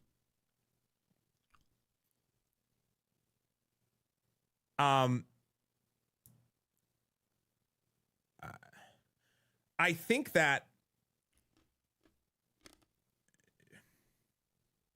the amount of processing power, I imagine, well, actually, I don't even know. Like, one of the reasons why I think it is so prolific to like those things are so easy to grip people, like in a chatbot capacity, or one that's like, that's really interesting of you, like the ones that talk back to you in like an almost human voice, but it's still either an avatar or just a AI voice, is because there is no there is no human face doing it. Yeah. Like, I'm curious if the uncanny valley that we witness in visual effects and in special effects will have the same thing as we get to, like, because again, we're talking about this technology. I mean, I guarantee you there's not a moment where it doesn't hiccup like for a millisecond at the least and knock you out of the illusion. Right. Like, is that going to be the same thing? Like when AI chatbots get human faces that like look like you're talking to someone on a Zoom call? Yeah. The closer we get to that ubiquity, the more I think our fight or flight bits of our brain are going to see a glitch and be like, monster, like have that feeling. You know what I mean? When it's simply a voice or something, you kind of let it wash away. But when it gets closer and closer to real life, but it's just not there, I'm hoping that we have the same reaction that we do with CGI and the Uncanny Valley. Yeah. That's the only, because regulation ain't gonna protect us. Like, that's the only, like, I'm hoping our internal psychology actually does that. Yeah. Oh, yeah. There you go. Yeah. We combine that with Meta Ray-Bans. Oh, grandma glitched out. Must be the Wi-Fi. I'm just dying over that. Like, it...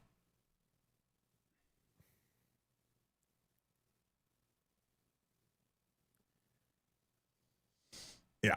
Like, there's no upside to this, right? Like, except the, like, raw commerce angle maybe for some, but oh god, it's so bad. And by the way, LA Comic-Con not doing well as a result of this. Lots of people upset. Lots of people very upset. Lots of people not going to LA Comic-Con. Lots of presenters and other people pulling out of going to LA Comic-Con because of this. Isn't it infuriating that that companies do not have the forethought? I think it's because companies get away with so much that they just don't have to. That when something large like this, or pulling a late night show, or some other thing happens, that the only recourse is immediate backlash at people's purse strings. Yeah. Like, is the only way. Like, I just don't understand how there's no like, actually, we won't get into it about the Jimmy Kimmel stuff, but there are multiple reasons behind that with mergers and things like that sort of makes sense. But like, let's even stick to, I was swinging too high there. Going back to Bloodlines, going back to Tarkov, going back to this, how as a company do you not see how this will hurt you? Yeah. Is it because you get away with 90% of the other things that you just roll this into the other ideas, and you can weather a storm like this? Maybe. Yep. Anyway, this is ghoulish. I hope the company doing this fails miserably. I hope if LA Comic-Con keeps it, that their attendance goes down. I feel bad for everyone who works at LA Comic-Con and other vendors that use this as part of their actual, business model of their companies themselves and their products and services that they offer. And they should be furious and writing letters and saying how much this idea is killing the attendance and therefore the value of their possibility of being there. Like, Yep. Yeah. Yep. Okay, are we ready for a good, different, weird, interesting story? Yes. All right, let's talk about Zero Caliber 2. Now, you've probably never heard of Zero Caliber 2, and that's okay, because it's a VR game. It's a VR game, which means it's already got a teeny tiny audience, because only people with VR headsets can play it, and there are not very many of those. Statistically, Relative to the total install base of people who play games on Steam. Zero Caliber is a VR game that's it's coming out on Steam, and they have hatched upon an ingenious idea, assuming, of course, that Steam fires off the wishlist email when it goes live. Of course. Which is that they have pledged to drop the release price per number of wish lists. This is a fascinating idea. There may be other games that have done this, but they're the first ones that I've heard that have done this publicly. They're saying that the game, their initial pitch is that the game is going to cost $30 at launch, but if they reach 100,000 wish lists, the game will cost $15 at launch. This is a very interesting way to game the system in an era where people are tired of paying a lot for games. It's transparently allowing you to trade a little bit of your social media time, essentially, to make the game cost less dollars, right? Now, the interesting question is, yeah, what is the internal math of a wish list put to a sale? Like, what's the percentage on average of the game in this space? Like, here's the interesting thing about it. Actually, Will, oddly, it being a VR game might help it here. Yes. Because there's less competition here in their small pond. Yeah. And people who have VR headsets are hungry for new games in VR. Mm-hmm. So maybe that works here, but maybe not somewhere else. Mm-hmm. Yeah, it is an interesting idea, and I am very eager to see what the impact of it is, because I would really like to see a world where companies were a little more transparent about things like this, right? Especially with, again, things cost a lot. Thanks, tariffs, right? Cost of groceries, cost of gaming stuff, cost of everything go up, right? Costs go up bad, right? So if we, my thought was purely, it will be great if this works successfully, and if we can expand this to other places where instead of a game costing $50 at launch, maybe it costs $40 at launch or $35 at launch, right? I'm not suggesting that every game is going to be able to do a 50% drop, but to be able to say, hey, we're trying to put the word out, and according to the math, we can make the right amount of money to keep our company going by selling X number of copies, and we think that Y number of wishlists translates to that. So if we get to 2Y number of wish lists, we'll be able to drop the price accordingly. Sure. I think is a great model for smaller studios. I'm just excited by it. I hope that it works out in a good way. I think it is an interesting swing. It'd be cool to see the pre-ouch ARG for Portal 2 where people could grind stuff or were rewarded sooner. Yeah. By the way, it was sooner. It knocked like fractions of a second off every time you got a potato. I know, but it was funny. It was like fun. that's what you want. You want the thing that actually doesn't affect you as much as possible. Yeah. And this is one that actually, sorry, I got distracted by Imbolante's thing. What if none VR players pre-order it? Well, it costs but not buy it. Yeah. Yeah. I think kind of the fear. Yeah. But it's still getting the word out, right? Because other companies still care about wishlist metrics, right? The wishlist metric is a weirdly gameable thing. Yeah, they're banking on, I think, the value of a wishlist metric being almost higher than the value of sales. Yeah, which is an interesting swing. I don't know. I don't know how that works. I don't either, but we're gonna find out. Well, we'll keep on this. I'm curious. When does this game launch? When does Zero Caliber launch? I don't. I'm gonna look it up.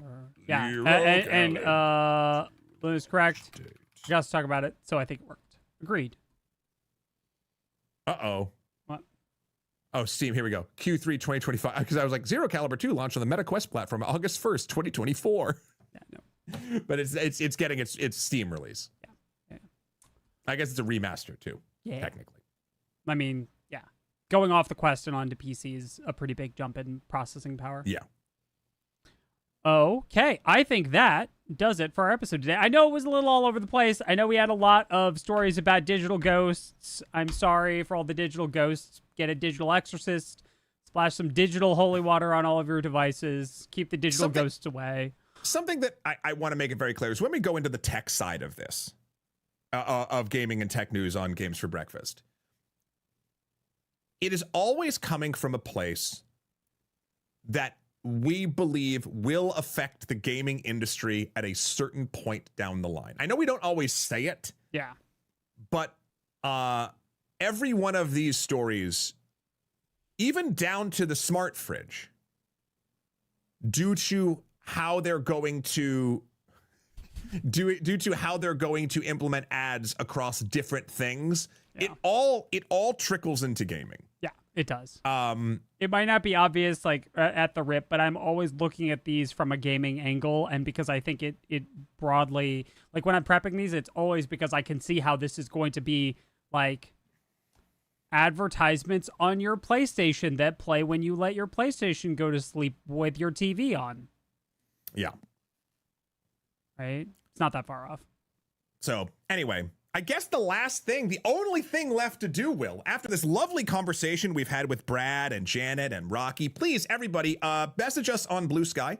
If you've gotten this far, talk to us about the things we've talked about on the show. Did we get stuff right? Did we get stuff wrong? Did you type our names in correctly? And then we love continuing the conversation. On YouTube, you can leave it in the comments as well.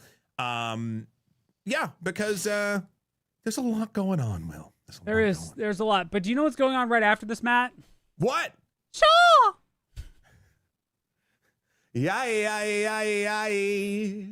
Who's gonna Silk Song. Will's playing Silk Song over on Twitch. So if that interests you, head over there right after we sign off here. Yeah.